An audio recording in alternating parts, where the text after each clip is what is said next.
Middle call! Hey, hey!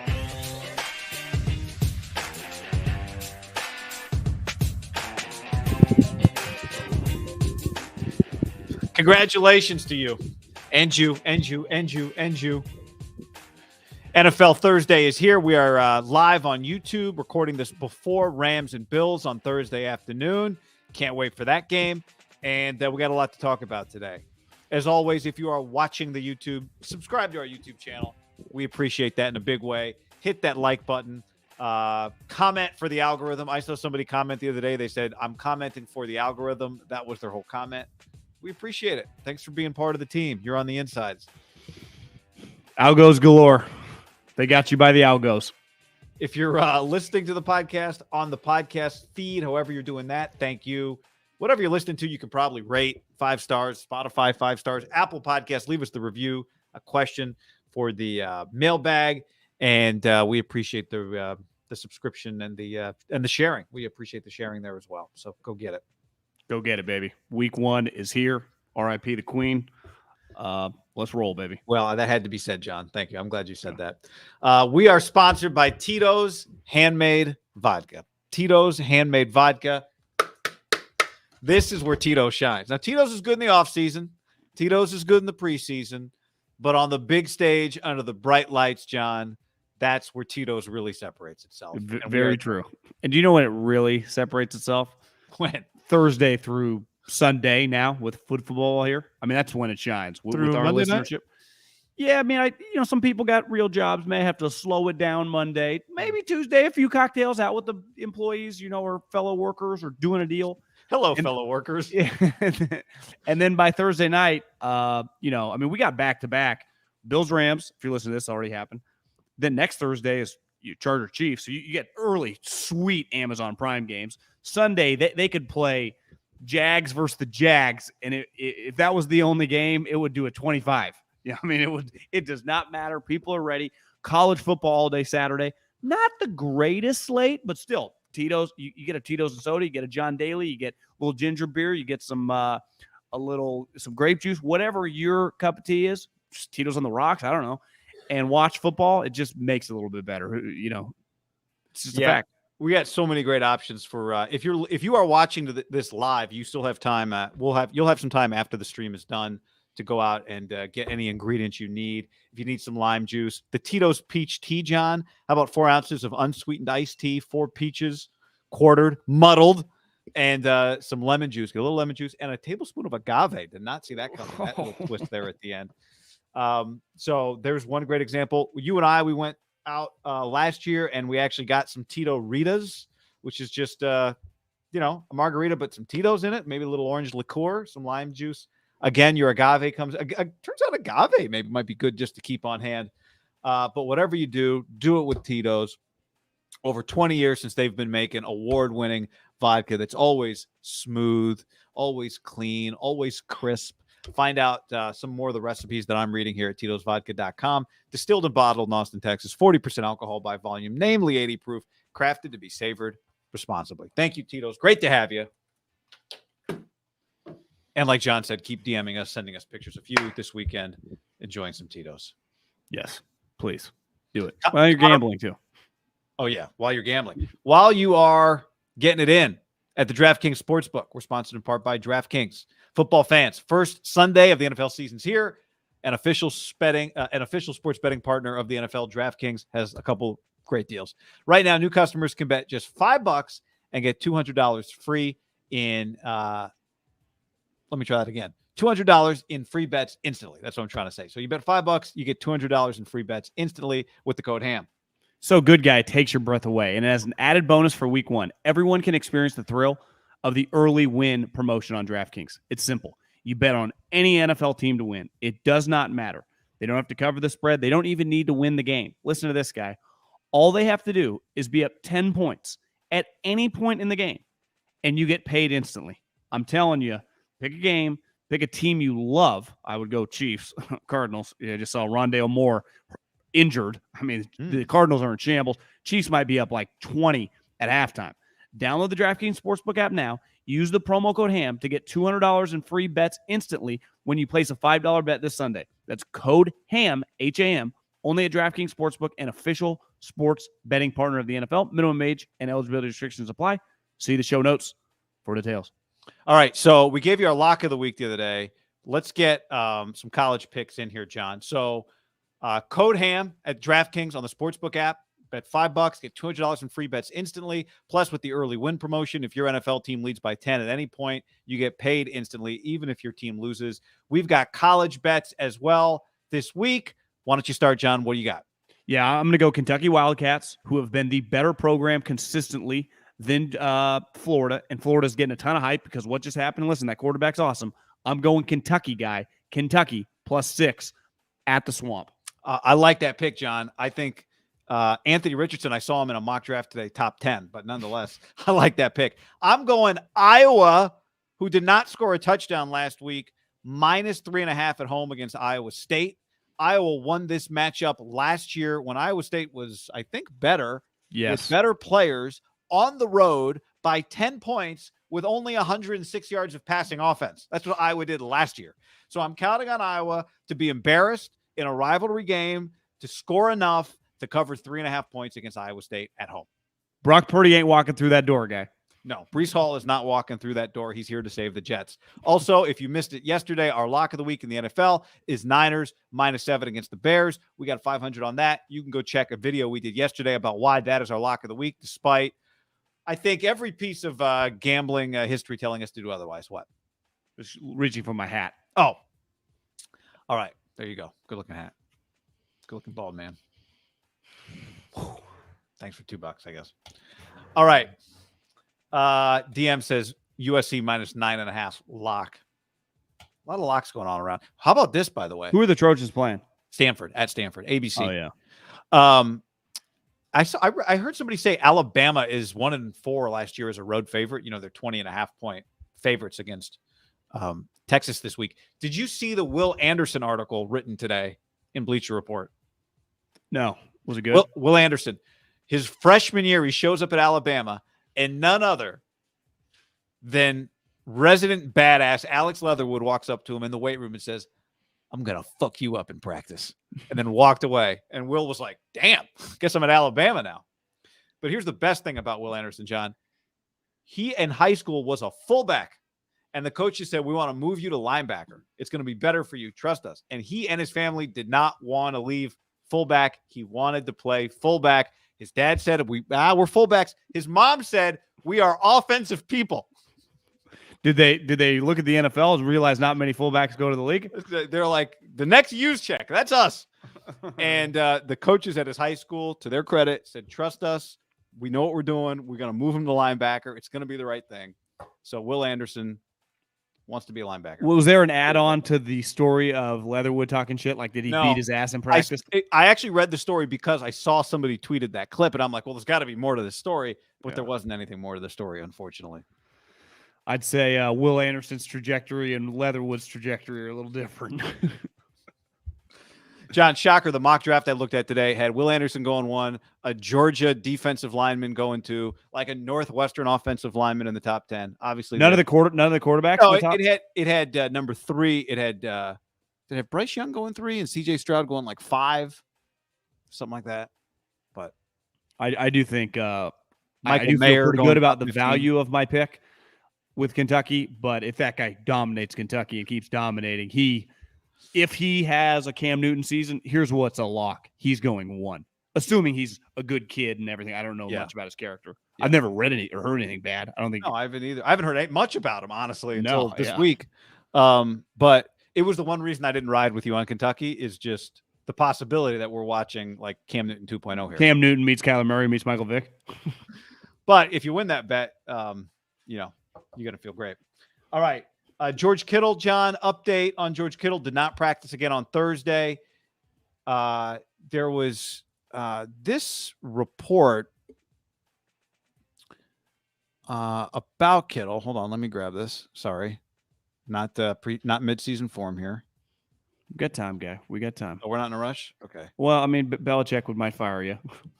what's his name? Kubiak would fire you if 5 you minutes slept in early. like Mike McDaniel. If this was my day on the overhead projector. Yeah, it's just All right, here we go. George Kittle, John, missed Niners practice again on Thursday. Aaron Wilson, who's covered the NFL for a long time, wrote this. One source characterized Kittle's status as being fluid, but emphasized that the groin injury is, quote, not good. My emphasis added, adding that it would be optimal for him to rest and rehab for a week or two. Another source called it a grade 2 strain that has limited Kittle's top end speed. A groin on a Monday, if that's when it happened, back by Sunday, I don't think that's likely. I'd say that's being pretty optimistic. So right now, 2 weeks, what do you think? Well, immediately George Kittle being hurt. I mean, is there a better player that might not play week 1? Not for, like suspension, like Watson or Hopkins. I mean, to me, he feels, just looking around the league of guys hurt and like legitimately missing practice, he might be the best player that might miss week 1. Who, especially one guy, like David Bakhtiari, for example. He's been on PUP. He's been injured. Yeah, just kind of out of nowhere. Like he's one of the best players in the league. Like pound for pound, when he's on, you go to war with that motherfucker. And to me, the Niners are a little lucky. And we said it when the schedule came out, because gosh darn, we love a good schedule release, is it had to be easy for Trey Lance. I think now looking like if, let's say, the Denver game was this week and you were opening Sunday afternoon or Sunday night at Denver, that was your opening week, I think we'd be a little more rattled by this injury, especially our lock of the week. It wouldn't have been the lock of the week. I mean, we wouldn't have bet on that game to begin with, but I think we feel a little less the magnitude of the injury given the opponent. But big picture, like, let's face it, we talked about this yesterday when the news kind of came out of nowhere. You and I were doing just talking through it. Could he have gotten injured in the preseason game? Because the preseason game happened and they never had to practice again. And then Kyle went on to cancel practice when the Jimmy Garoppolo stuff happened. They went away basically for the rest of the week and they didn't do anything until Monday, which was a glorified walkthrough, is when it started leaking that, what's up with him, but they don't have to come out with an injury report until yesterday when it's clear he's. Yeah. And even David Lombardi said the moment you start missing the second practice historically with this team, I not only don't expect him to play this weekend. I mean, I'm already kind of just, is Denver a spot potentially? Yeah. You're not expecting him back until they tell you he's coming back. Yeah. And by the way, if it was something that, because it was not clear by the way Shanahan talked about it, I didn't think Wednesday. Some people interpreted as he got hurt on Wednesday. I didn't think it was exactly clear whether it actually occurred Wednesday or not. Monday, you mean? I'm sorry, Monday. Yeah, he talked Wednesday. So if it had happened in the game, now we're talking about a several week injury. But I don't know. I think for the sake of, we shouldn't assume it happened Monday, but I think that was at least the intimation. So let's go with that. It happened Monday. I assumed yesterday it happened Monday. The more we've talked through it, I think there are more, potential for it. Now, there was clearly a party in which all these guys took, like some of those viral pictures. He was in a picture with Kyle Juszczyk. Now, just because you have a strain, whether it's a hand, regardless, if you're not wearing a cast or whatever, you still can go to a party. My point is, I don't think he'd be like, well, he was out and about. I don't think he just would have been sitting at home. Didn't Trey, wasn't there a photo last year of Trey at a party with a splint on his finger? Did that happen? Yeah, I think it was after he broke his hand against the Raiders game. Yeah, there's usually a party right between that cut date now that's the empty. You've got 4 days off. I mean, what are you doing? Yeah, who knows? I mean, the Niners technically might have essentially had a week, right? Yeah, but with this injury, I don't. Now Kittle would be a guy. He'd be on the short list of guys or the long list of guys. I don't know, that could not practice and play. But given the opponent, given the injury itself, given that it might rain, that would be less than ideal if you're trying to stave off a groin injury. Given they played without him before. In general, he does not need to practice to play, given that it's week 1, right? Even if he was 50-50 to play, I think it'd be pretty nuts at this point. For him to play. Yeah. Yeah. Why? You don't need to start gutting it out week 1. Now, here's the problem in the NFL. The reason you're a good team and a Super Bowl favorite is all your good players. I start removing good players, all of a sudden, someone gets hurt in the first quarter. Let's just say knock on wood, like Fred Warner gets injured, is out for the game. I've removed multiple players, and we start neutralizing the field, you know, of your talent gap. It shows you. One thing I learned in the NFL, man, a position of strength can become a position of weakness in like 2 plays. And I'm not saying the tight end room, not necessarily. It's a position of strength for the Niners just because of George Kittle. And like most teams, if you have an elite tight end, you view that like the Chiefs. Well, if Travis Kelce gets hurt, the Chiefs now don't have great tight ends, right? If Darren Waller's not playing, the Raiders have problems. Like it's not like the wide receiver that way. It's really more like the running back. I go, shit, they got, whoever. I'm trying. I can't even think of. I was going to use Dalvin Cook, but they actually Madison, the Boise State guy's not bad. Teams with good running backs, it's usually just the one guy. That's the Panthers' problem, right? They got Christian McCaffrey. Well, when he's on the field, they're in good shape. Well, he gets injured a lot. And let's face it, I'm a George Kittle. I'm a huge fan just because of the way he plays, his aggressiveness, his violence, his intensity, his just how he plays. Right? I mean, you just watch him, how great of a physical presence he is in terms of the run and the pass game, but he does just struggle to stay on the field.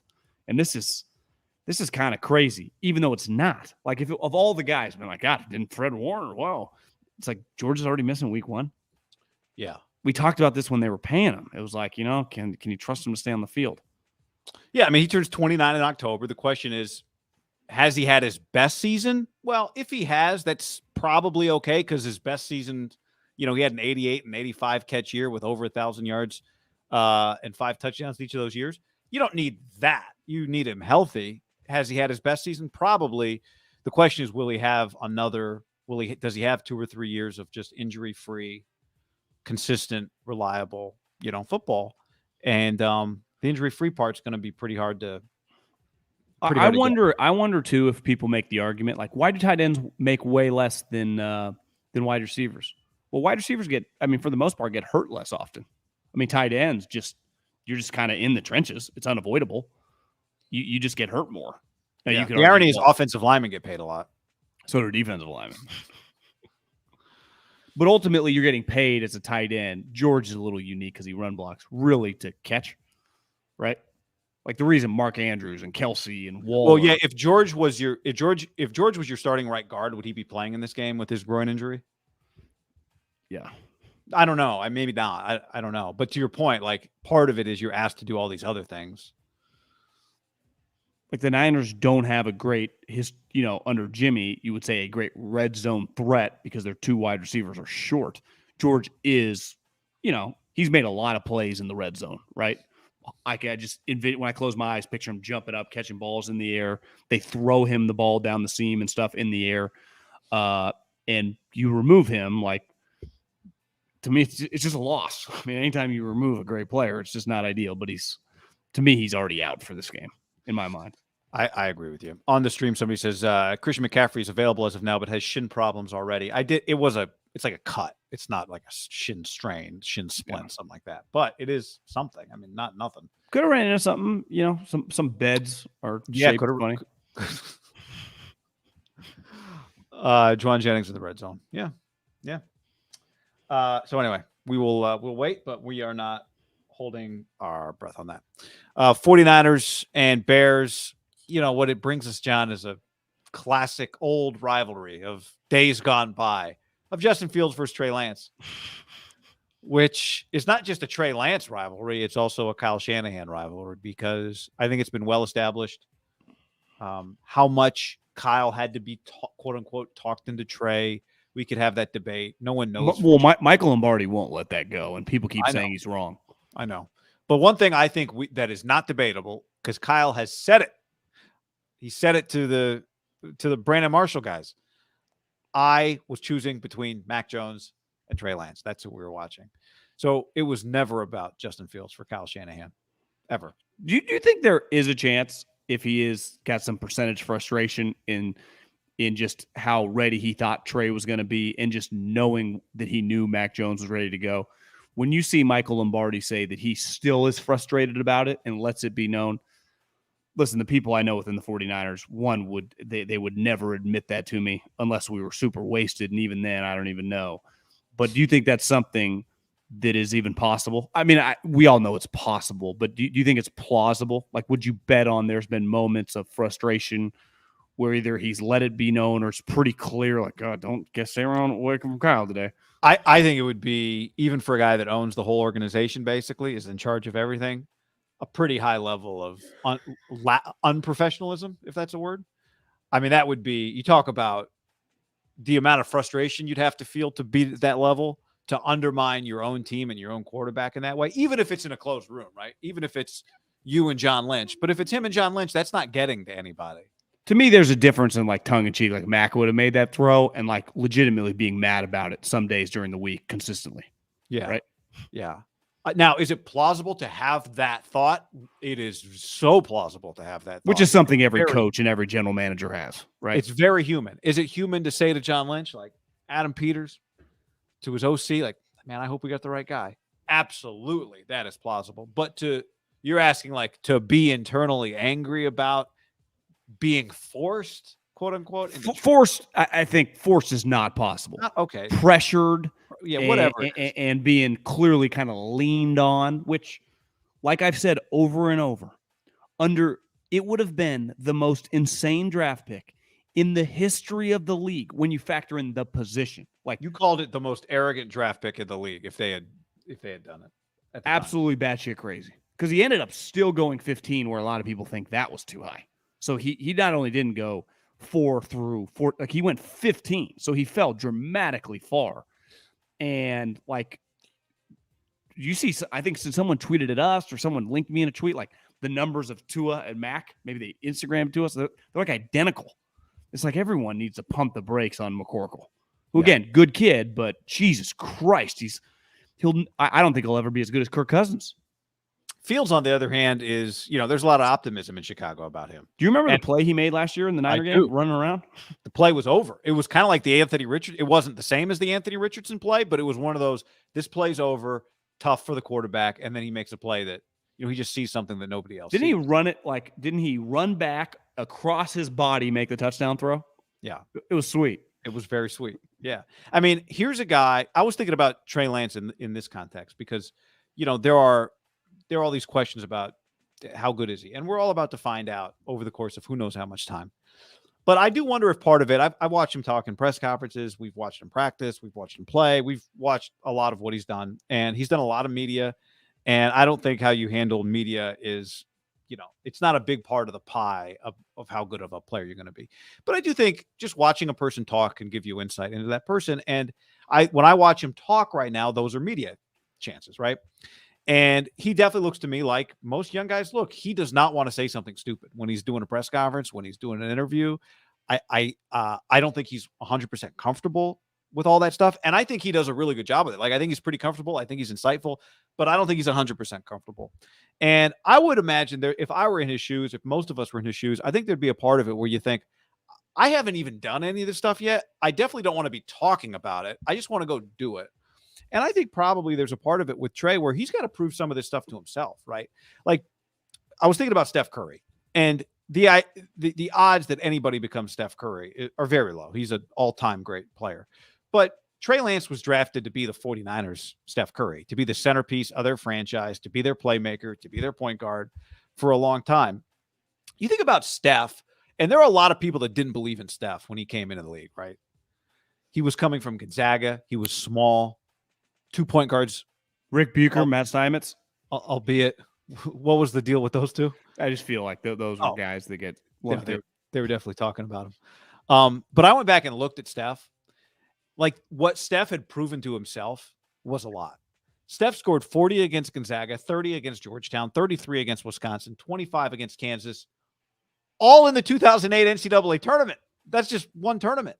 The 08 Kansas team was the Mario Chalmers team that went on and won the NCAA championship. So they lost to that team in the Elite Eight. They lost to that team, and that team went and beat Memphis and Derrick He Rose. had one of the great NCAA tournaments of all time for a team that made it to the Elite Eight, right? The funny thing is they went to the NIT the next year. But that year, he had 44 at Oklahoma. He had 44 against NC State. He had 27 against West Virginia. He had 29 at Cameron Indoor. You go back to his freshman year, he played at Duke 3 times his career. His freshman year, he dropped 32 at Michigan in his second career game.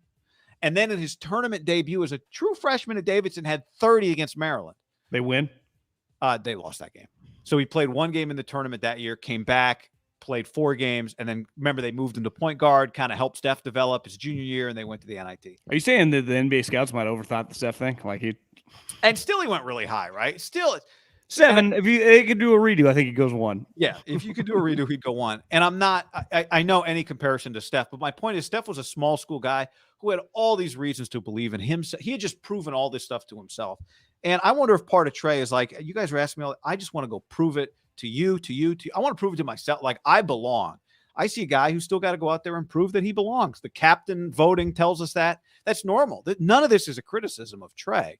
But I think part of the season is about proving it to Kyle, proving it to, he doesn't necessarily need to prove it to us or to fans. That's not what he's doing it for, but proving it to his teammates. And to some degree, probably proving it to himself that he can do it.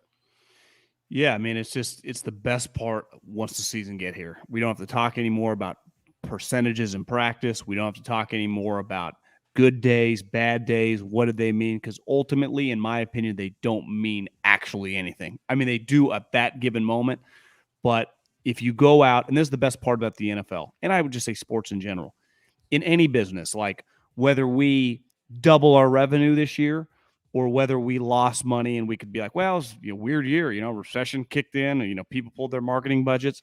There's no, like, did we win or did we lose? Or do we just, chalk it up? There was, the COVID happened, less people were listening to stuff, or COVID happened, more people were listening to stuff, or whatever.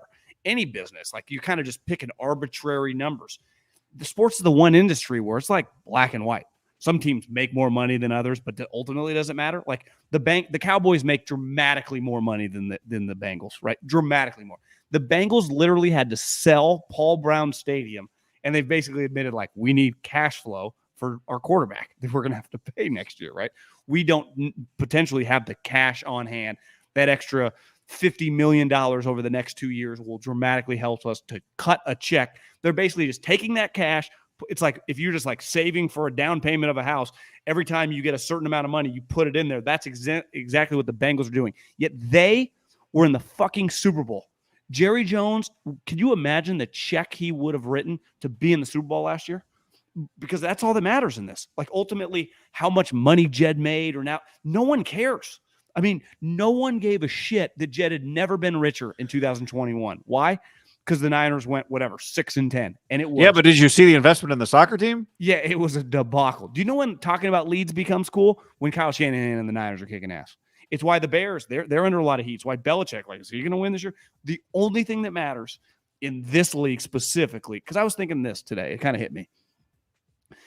The training camp, once it starts, if you're in the league, even for reporters or whatever, it's every day. It's kind of a grind. But, like, there's just the preseason games. They ultimately don't matter. Like, coaches, you see some of the clips of coaches after preseason games. They're really addressing more like the undrafted free agents. Like, you guys got to take advantage of this opportunity. They're never talking about the score. It just doesn't matter. And it's weird in a league where everything is about, like, who won and who lost at the end of the game, right? I mean, that's all that matters. Like, the only thing that mattered in that crazy-ass LSU Florida State is that Florida State somehow blocked that kick and they won the game. Even though you're like, is Florida State that good? They go to the locker room, they're the winner, and LSU's in shambles. And to me, that's what's weird about Trey Lance, because I saw someone on Twitter today that, like, Jimmy's stats when they were 8-0, they weren't that great. And the Niners' passing offense wasn't that great. But the Niners were 8-0, and they had been shitty for so long, and no one gave a crap. No one cares. And that to me is, like, the only thing that matters. Like, think about this. The only one who kind of is mad that he didn't truly get to shine, even though he became really famous, when Seattle won the Super Bowl, was Russell Wilson. Like, Russell Wilson, like, I wish I could have passed more. No one else, no fan, no other player on the team, no coaching staff. They won the Super Bowl. And Russell's like, I wish I would have thrown more touchdowns. It was the only guy even thinking that. Now, at the time, maybe he wasn't. But think about it. He became a superstar just by winning. Now, he became a great quarterback. But it was enough. Like, he became famous because immediately when they won, no one was like, well, have you seen Russell? He's not even throwing 30 touchdowns. No one cared. He was also fun to watch, it turned out. He was. And that there is a double whammy, right? Part of the reason Mahomes is famous, not just because the Chiefs are winning consistently, it's because you watch him, he's remarkable, right? Josh Allen is more than just, the Bills have been good the last several years, but the eyes don't lie, right? Now, you can become pretty famous. Herbert hasn't won shit, and he's become everyone, rightfully so. But as long as Trey wins, as long as he's a starting quarterback for a winning team, everything will take care of itself. Now, because it's impossible for him to be god-awful and for them to win, right? If he's turning the ball over, fumbling, tripping over, it's just not possible to win the NFL, right? We've seen it. So I'm with you. I just think he just needs take care of business. Just take care of business. And like we talked about back when the schedule came out, these 2 games, just come out of them 2-0. Specifically this first game. You know what I feel pretty good about the spread? If the Niners don't cover the spread, let's say they only win by 3 or 4, I would say that whatever we're talking about Sunday night is probably not all positive, right? If the game is relatively close. Yeah, unless there's some weird backdoor cover, but yeah. Yeah, unless it's one of those where they're up 30-7 and they score a couple late touchdowns. And exactly. Which is pretty rare when you're up big in the NFL. That's what was the Lions game last year. It's just you usually don't go into cruise control week 1. It happens during the season sometimes. But if they win by more than a touchdown, I would be hard-pressed to see I don't see it there with Trey. Well, there's no Trey line you could give me if the Niners win by 10 points, 13 points, that you wouldn't take, really, right? I mean, 5 interceptions. But if I said to you, Niners win 24-13, Trey is 13 of 20 for 207, 1 passing touchdown, and a pick. You go, all right, whatever. I mean, not great, but fine. Just tell me how it looked and move on to the next one. But, it's not. They could lose potentially and him be awesome, which happens with quarterbacks, right? Yeah, which actually, is bad for them. But the thing about one of the reasons this game and next week's game are so important is because you think you don't have a quarterback that's going to carry you offensively, right? Yes. So if he turns into a quarterback that is going to carry you offensively, then it takes a little pressure off each individual game because you think, well, in the end, we'll just have the better guy more often than not. But, there are plenty of quarterbacks that fill up stat sheets and don't win championships. So for sure, we've seen the recipe with this team. Or even I think you could just rewind it, fill up stat sheets and don't make the playoffs. Yeah. Cousins did, Herbert did, a lot of guys did last season, correct? Yep. So it's the league is full of it. Yeah. And some of those guys don't turn out to be franchise quarterbacks. It's hard. I would say you're hard pressed if your quarterback's consistently near the top statistically in touchdowns, yards, for your team not to be right there. Even last year, Minnesota, boom, right there because of Cousins. It wasn't his fault. Well, there's a point where your quarterback is so good that you go, this is how we're going to win. We're just going to do that, even if we do other things really well. There's a middle ground where your team is not great, and that's why your quarterback has to throw the ball a lot, and that's why your quarterback has to put up numbers. And that's not the position the Niners are in. If Trey Lance is the guy that puts up numbers, it will be because he's very good at it, not because he has to throw the ball 38 times a game for the Niners to win. It shouldn't be, at least. We've seen their recipe, John. Their recipe is not have to put the ball in the air, flip a coin, and hope that we're just better that day. Right? It's not Patrick Mahomes. Yeah, for sure. And so the hope is that they can ease him in with that stuff. And the thing that would make the Sunday night a double whammy if they lose, or if he doesn't play well and they lose, is what did Justin Fields do? Because then it's we go back to the thing that Kyle Shanahan hopes gets buried is the fact that they had years where they drafted very high and some of the best quarterback prospects in the NFL right now were available to them, and they didn't draft them or didn't even evaluate them. Didn't they pass on Mahomes and Josh Allen? Yeah. And Deshaun at that time, right? Yeah. So, that will be when people say, if Trey fails, it's not just that. It will bring the big picture back for Kyle. If Trey's great, then none of that stuff ever gets talked about again. I guess Jimmy G technically would have been on the team the year Josh Allen came in, but still. Looking back, if they would have drafted Josh Allen instead of McGlinchey, well, I mean, the Bills technically traded above them a couple spots, but the Niners easily could have got up a couple spots if they wanted Josh Allen. Yeah. Now, they had just paid Jimmy G. Again, obviously a little complicated situation. But Tavarius on the stream says, why are y'all so damn negative? This is us being positive. No, we're just what we are. Sometimes it comes out one way, sometimes it comes out another. We don't. We're like this steady like a fucking. Can't make everybody happy. John, the Bears. I don't know if you. I gave you a stat the other day that the Bears had 6 guys picked up off the waiver wire, and you said, "Well, the Jets lost a bunch of guys on the waiver wire, so the Bears have on their 53-man roster 15 rookies, including 2 of them starting in their secondary. Kyler Gordon, who was their second-round pick, and Jaquan Brisker, who was also their second-round pick. So 2 DB second. Remember, Brisker was the safety that like a lot of Niners internet people wanted him. Yeah. One thing you need to know for this week, John. You're telling me a team that needed 2 offensive line in the worst way for their young quarterback. Lost Khalil Mack. Could have gone drafted 2 safeties with their first 2 picks. Now they're both starting. Corner and safety. Kyler Gordon was opposite Trent McDuffie last year at Washington. So that's one reason to feel good about. Not great. It's in the secondary right now. To feel good about the Niners. The other one. This is not a reason to feel good or bad. Just something you should know. Matt Eberflus, John. You know what his slogan is? Hits. Hits. HITS. It stands for hustle, intensity. T is taking the ball away, and S is situationally smart. Oh, I should have let you guess. Sorry. Why do defensive coaches are so obsessed with that crap? They love it.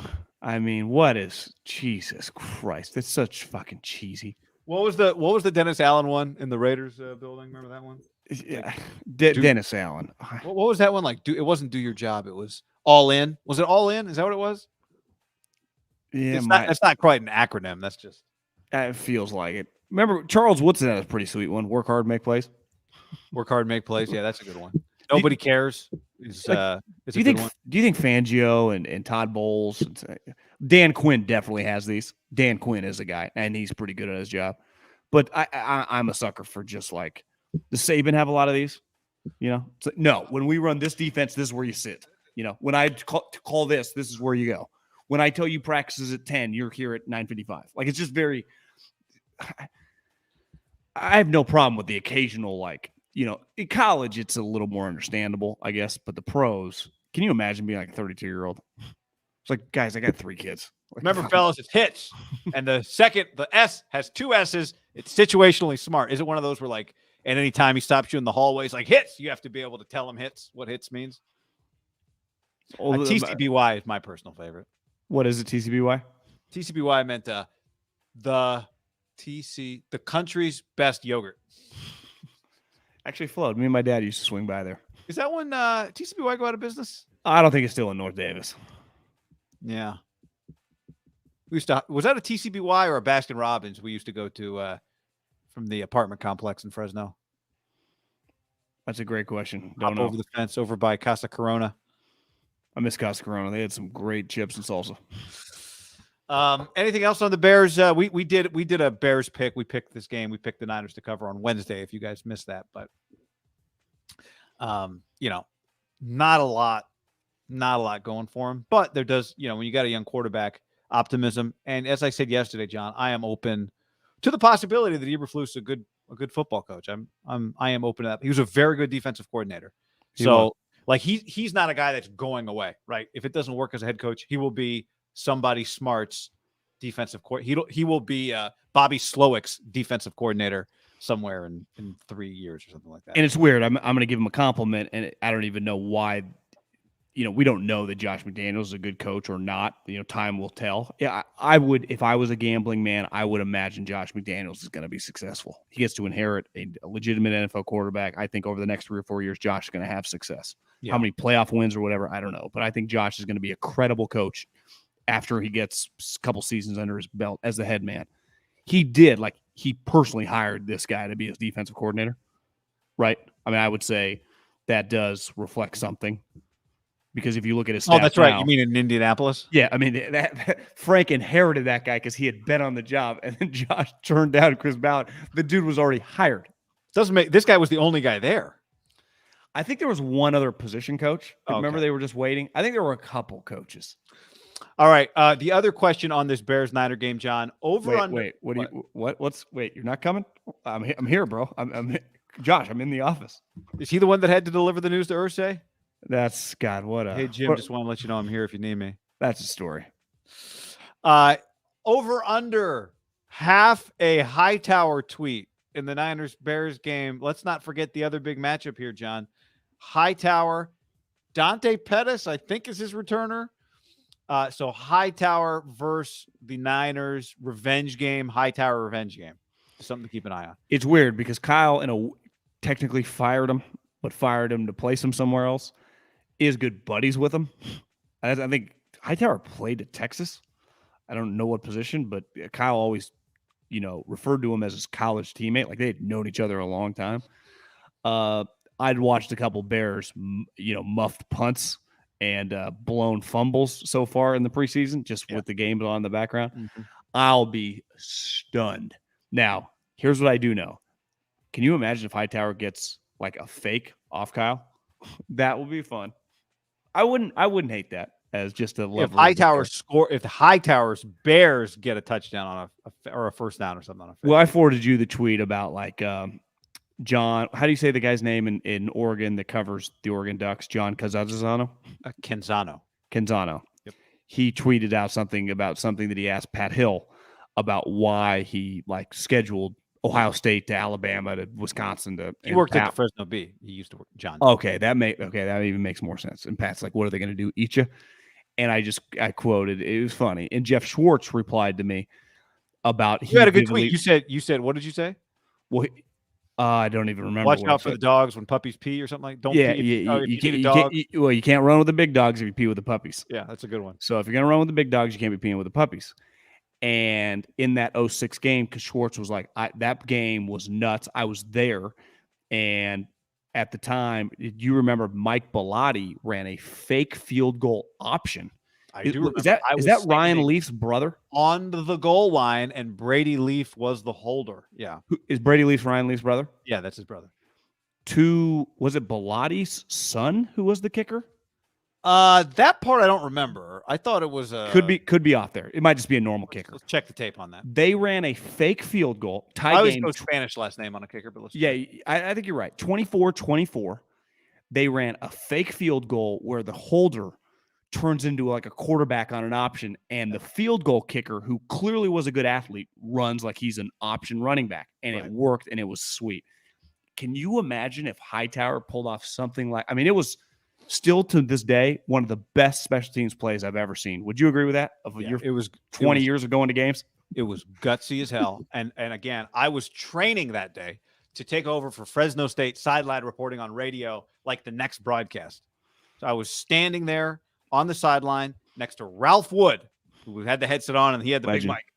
And of course, you go to the goal line, John. You know how it is when you're on the sidelines. You go to where things are happening. So I was standing on the goal line. And it came right at me, and I was stunned. Paul Martinez was the name of the kicker. It's still to this day one of the coolest special teams plays I've ever seen. Field goal option. Now we've seen teams attempt shit like that. When it doesn't go right, it can be like pitch it to a defender. The guy goes 80, you trip, the field goal kicker gets the ball, fumbles it. Like it can go bad. Like you say, it's not just a gutsy call. The people you're asking to execute it. And I think the problem with Hightower, just like basic shit. Like if you get beat on that play and it works, you're like, well, that's the most fucking remarkable thing I've ever seen. But it was just like, where is anyone? And a 280 pounder just like walks into the end zone 80 yards. You're like, what is going on here? And just a field goal, kickoff return guy will catch the ball. He'll run like 5 yards. And then he just like threw it in the air. You're like, oh, are we serious now? I mean, it got so embarrassing last year. Until we saw the Packers, who somehow statistically were worse than Hightower. But you cannot, and I'd be shocked, guy, given that Kyle eventually forced him out. They can say whatever they want. He was fired. That Hightower isn't going to want. He'd have to know. I mean, he doesn't live under a rock. I mean, Hightower's not a 70-year-old. I mean, he's probably, he's 40 years old. Knows the people are making fun of him. Do you think he has a Middlecoff tweet on his mirror every morning? I'd be a little shocked if someone in his life didn't kind of alert him that people are making fun of him. I mean, it was a pretty big deal on the social media streets making fun of Hightower. By the way, one note, that Oregon-Fresno State game was huge because the year before was the year that Fresno State had almost beaten the best team ever, we thought. USC. That was 05, right? That was the 06 Rose Bowl, USC, Texas, Vince Young, touchdown. And so Fresno State opens up the year, beats Nevada, gets 20th ranked Oregon in their house, loses on a heartbreaker, goes to Washington the next week. I remember that one. I think Kenny Amendola might have slid into a punt and knocked it into the end zone that year, that game. Reigns up there. Lose by, I could be wrong though. Check me on that, Kenny. Lose by 21-20. I don't think that punt issue affected the game.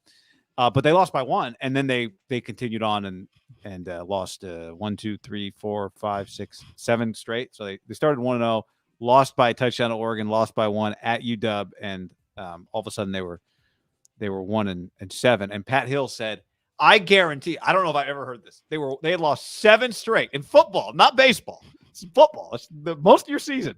He goes, "I guarantee we win the next 4 games." Did they do it? They beat New Mexico State. They beat Idaho. They beat La Tech, and they lost to 10 at San Jose State. Got screwed. There's a famous story in that season at Utah State. They lost to Utah State, correct? Yeah, Utah State. At Utah State. 12. They lost. The game-winning touchdown was a guy who went to Hoover High School, which is a half a block from Fresno State. Fresno State didn't recruit him. Scored the game-winning touchdown. That Pat ripped lockers down, how the old school junior high school lockers. Well, back in the 2000s, non-Alabama, UCLA, some of these schools, their locker room doesn't look that great, especially for the road teams. Pat, who at the time was all time at that time, yeah, they were bad.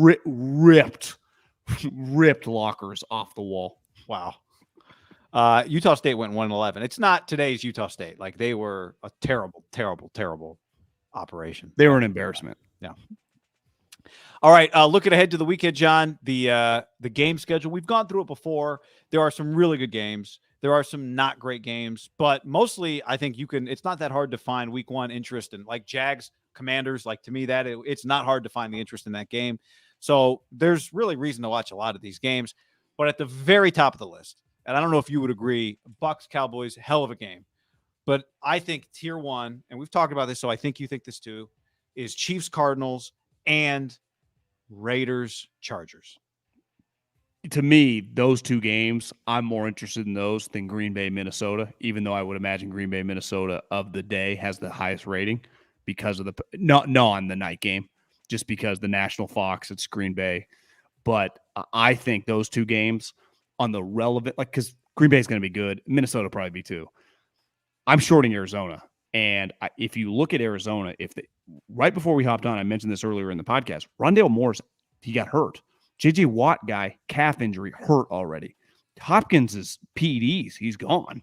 I mean, they are, I just think this line went from 4, it's already at -6, -6.5. What if the Chiefs destroy them? And then the next week they have the Raiders on the road in Vegas, which will be Vegas's home opener. I think the 4-team, because the Chiefs and the Chargers play Thursday night the following week, which you could argue Chiefs-Chargers is just on paper every bit as good as the opening Thursday night game, right? That's just an elite game on paper, on TV. I mean, that's just a fantastic football game. Arrowhead opening night, especially if the Chiefs are coming off a win. I mean, that fucking place can be buzzing. And to me, the Chargers, it's fair to say they have one of the best rosters in the league, but for whatever reason, I think people would tell you around the league, that's been the case a lot of years where everyone goes, God, the Chargers are good. You and I, those Raider years, have been to some of the games against them. When they come out of the tunnel, they always look good. Now, I love Phillip Rivers. This kid's better. I mean, I'm not saying he has a long way to go in his career to do it forever, but Phillip didn't have this talent. I mean, Phillip couldn't move like this. He couldn't throw like this. Phillip did not have a good arm. This kid, I listened to Colin had Peyton on his pod, and Peyton said something because they were talking about college quarterbacks and what Peyton looks for, and Peyton starts going, well, actually, it's been pretty unique over the last decade plus, our academy, really getting to see all these guys, right? And then getting to know them. Obviously, then they get my number, and some stay close and fall in their careers. And he's like, the thing I hate the most about the scouts or people in the football say is this guy can really spin it. And I was thinking, of course Peyton hates that statement because Peyton's thing was his ball didn't spin. Can the guy play? Like, is the guy good? Can the guy fucking win me games? Can the guy complete passes? Because Remember what he called his ball? A tight wobble. yeah, Peyton. Phillip Rivers was a little bit like that too.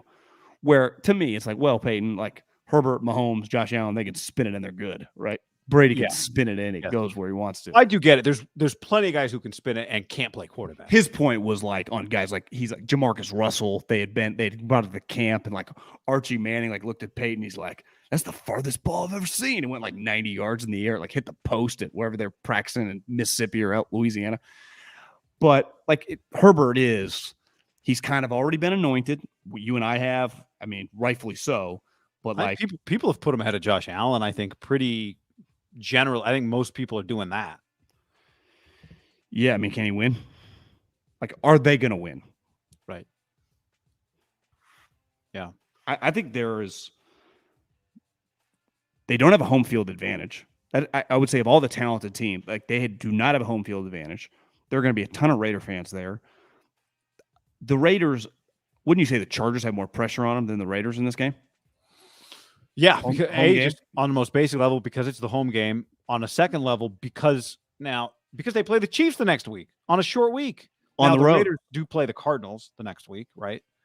And then they go to Tennessee, and then they play Denver, and then they go to Kansas City. I mean, it's like there are some early season, like this group of teams we're talking about, right? Because the Niners play this group of teams too. The Niners play Denver in 2 weeks. The Niners play Kansas City. The Niners play the Raiders on New Year's. And the Niners play the Chargers. But those teams all kind of play each other quick because Vegas plays Denver and Kansas City week 4 and week 5. Kansas City plays the Chargers week 2. And like I said, Vegas. They also play Buffalo and Tampa in the first 6 weeks of the season. Do you say the Chiefs play Vegas week 3? The Chiefs play Vegas week 5. The Chiefs play Indy week 3, Tampa week 4, both on the road. Then the Raiders, then the Bills, then at the 49ers. Jesus. I mean, these schedules are outrageous, really, to start the season. Like this group of teams. Well, you know who the Cardinals have week 3? So they go Chiefs, Raiders, Rams. I mean, if it gets a little weird. Did Carolina almost get them last year? Because they play at Carolina this year. Will they play Carolina week 4? What if Carolina's good? Did Carolina almost beat them last year? I felt like betting on them last year. I remember that, but maybe. I feel like the Giants definitely did, but that might have been 2 years ago. They've lost that type game, the second half of the season, back-to-back years. Yeah, Carolina beat them last year, 34-10. So it didn't. I mean, kick the shit out of them. You're right. They didn't in Arizona. I vividly remember that thinking back now. That was an ass. That's when everyone was like, God, look at the Cardinals. That's right. That's right after they beat the Niners. Didn't make the Niners look good on that day.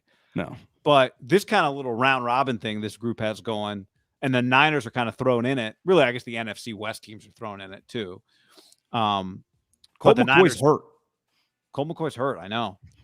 But the Niners just play it so quickly. I guess really, the Rams are in it, but they don't deal with it till later. They play the Chargers later. They play Denver later. They play Kansas City and Vegas. Really, the Rams back end of their season, John, they play the Chargers. Sorry, let me get this right. The Rams play Kansas City, Vegas, Denver, Chargers, all after week 12. So they get it later. But the Niners and the AFC West, the Niners and the AFC West and Arizona, they kind of all get it here in the early part of the season. The Niners get it a little later. The AFC West teams all get it right out of the chute. Because it makes sense. There's 4 of them. They're all really good. You just can't hide those games anywhere on your schedule. No, you can't. Well, like Dallas and Tampa, for example, right? They play. But, for Dallas, whatever you think of them, whatever you think of the Eagles, whatever you think, it's still, they can afford a game here or there. Right? Yeah. You get a couple Giants games, a couple football team games. Yeah. Like, I just saw a Barrows tweet. The person playing Justin Fields at practice, ... Jimmy Garoppolo. Last year it was Trey, right? Yeah, I told you that, the captain thing, because you texted me that, like, obviously only 4 teams, non-quarterback. Yeah, John Dickinson, he and I were texting last night. He told me it was 4 teams don't have a season-long quarterback. Only one team that has season-long captain. Only one team that has season-long captain doesn't have a quarterback as a captain, and that's Seattle. I would imagine Jimmy Garoppolo is probably the only quarterback. Now, it's unique, but still, to be a captain and then still be on the same team the following year and not be a captain. Again, not truly like there was like a gap in between. He wasn't supposed to be on the team. Everyone thought he was gone. He didn't even practice, but he is on the team, and he was a team captain last year. You know, I would imagine he's been the team captain for a couple straight years. I don't have like their 19 through 21, but I would guess that wasn't even his first year being the captain, right? I mean, Jimmy Garoppolo's probably been the team captain for a while, and he's still on the team, and he got his captaincy revoked. Now, he'd tell you like, it wasn't a fair vote. You know, maybe ballot harvesting or whatever they call it, but Ballot harvesting. All right, John, here's your 21 team captains. Jimmy. I'll be shocked. Mostert. Yeah, Raheem. Here's your 20 team captains. Jimmy. Not a great image. No, this is a 53 man. Where's my 2019? Now Jimmy's coming off an ACL here, so it just shows you he's got street cred if he's the captain here. 2019 Niners captains. Let's see. He's not even the captain in some of these photos, guy. He is fucking front and center. Richard Sherman is a Hall of Famer. Yeah. Joe Staley is one of the greatest offensive linemen, arguably the greatest offensive lineman in the history of the franchise, is back in the back left. Trent Williams right there. Go to 19. Go to 19. I mean, Joe Staley's still on the team. DeForest Buckner. They got Jimmy in the front. Kittle, this is Kittle in his, at his prime. We hope his prime continues, but Jimmy Garoppolo is not just like a 4-year running captain guy. They're treating him like Tom Brady or Aaron Rodgers in these pictures. Well, if he had the little C, they give you the little C, wouldn't he have, don't you get like a star for every year? He'd have 3 little stars. Isn't that how that works? Go to 2018 captains. He obviously couldn't have got it in 17 because he didn't start the season on the team, but I'm expecting him to be a 2018 captain.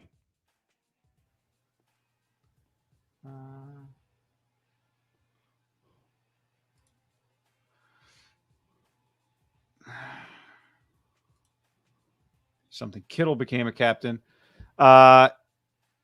Kittle, Staley, DeForest, Sherm, Robbie Gould. Okay. Jimmy didn't crack it in 18, but he was a 3-year running captain. 19, 20, 21, revoked 22. As he was a great team player and took a pay cut. I wonder what would have happened if it had never been, if it just been like Trey is going to take over for Jimmy, but Jimmy's staying on the team. What would have happened then? Would Trey have kind of had to earn? Maybe Trey is a captain then, because then it's like he beat him out. He took his job.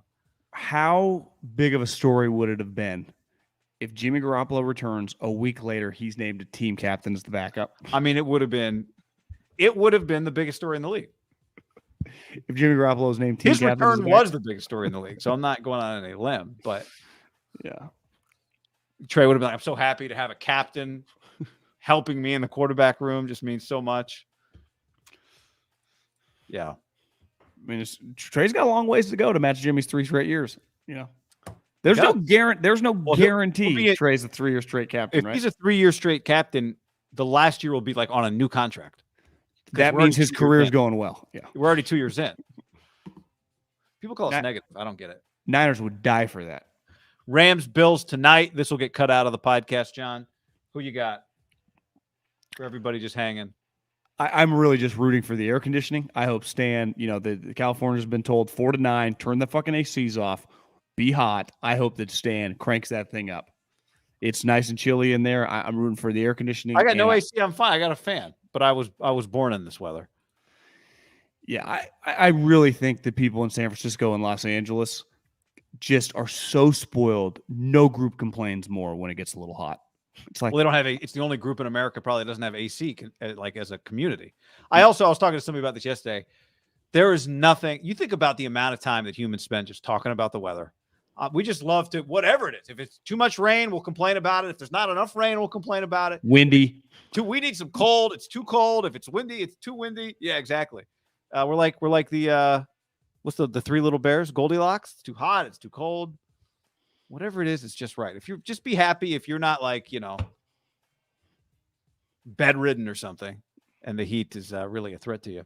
I like the Rams tonight, John. I saw a stat. This can't be right. Did you see this? Defending champs 18-3 on opening night against spread. Did you see that stat? I think it was just straight up, which sounds crazy when I say it out loud. McVay's 5-0 as a head coach in openers or against in opening games. He hasn't lost straight up, just in general. So obviously, if he wins, if they just win the game, the Rams not only cover. I mean, I do think it's a little wild. They're an underdog. Even if you think the Bills are the best team in the league, what really changed with them? They added Von Miller. Like, shouldn't it be a pick 'em? I do think 2.5 feels insane, guy. I completely agree. I saw somebody said they opened as the favorite, but that's not what I saw. What I saw was they opened as a 1-point underdog.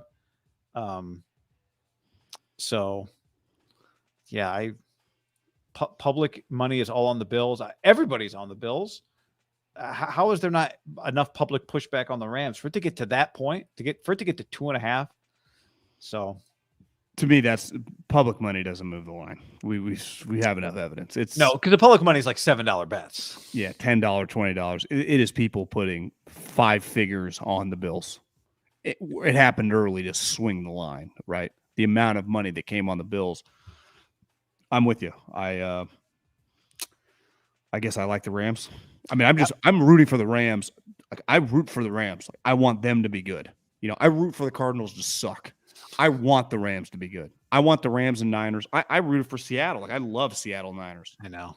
But now that's kind of gone, we think. Who are you going to – I'm rooting for Seattle Monday night, aren't you? Yes, but it's insane. But yes. I know. But, Russ, yeah. He's a partner. Thursday's a great game. Thursday's just a classic. It's all gravy. Did you see the story, by the way, today? Aaron Donald agent sent the Rams a letter that he was retiring, and the Rams didn't send it in to the NFL. What would you? Well, it explains why he had that outburst in camp, was swinging his helmet around. He said, I'm never going to camp again. And the Rams were like, we're going to pay you so much money, you're going to come back. So they paid him so much money. Aaron Donald was like, fine. But then when you're doing the thing you didn't want to do for any amount of money, but you took the money to do, you're just so pissed that you're there, that you took the money, that you're back in camp. Maybe that explains the outburst. Did you see that Les Snead and Sean McVay just got contract extensions? I did see that. I thought McVay already got a contract. Me too. I didn't see the money. 27, wasn't that? 26, yeah. So it must be 5 years. Yeah. What would you guess McVay makes a year now? 15? Yeah, I mean, like, you can't justify paying him less than Dabo Sweeney, who's making 11.5. Yeah. Right. What would you guess Kyle makes? I mean, we talked about this the other day. Are we on his second extension or his third extension? Second. Because the first contract was so long. I mean, 12? Yeah. 10? It's got to be. Went to a Super Bowl. So did he sign the extension after the Super Bowl year? Yeah, after his third year. Well, that's always the time to hit it big. All right, everybody. Thanks for hanging with us. Go, do all the stuff that you do. Enjoy. We will be live back on Sunday. Remember, the Niners game is a morning game. So we will not be coming on immediately after that game. It'll be, it depends on how the afternoon slate plays out when we go live. Sometimes, usually it's after the afternoon games, but, if stuff gets bad, then we might come on a little earlier. But just keep your eyes locked on the YouTube for that, right? Anything? Yeah. All right, everybody. We here. Holla. Peace.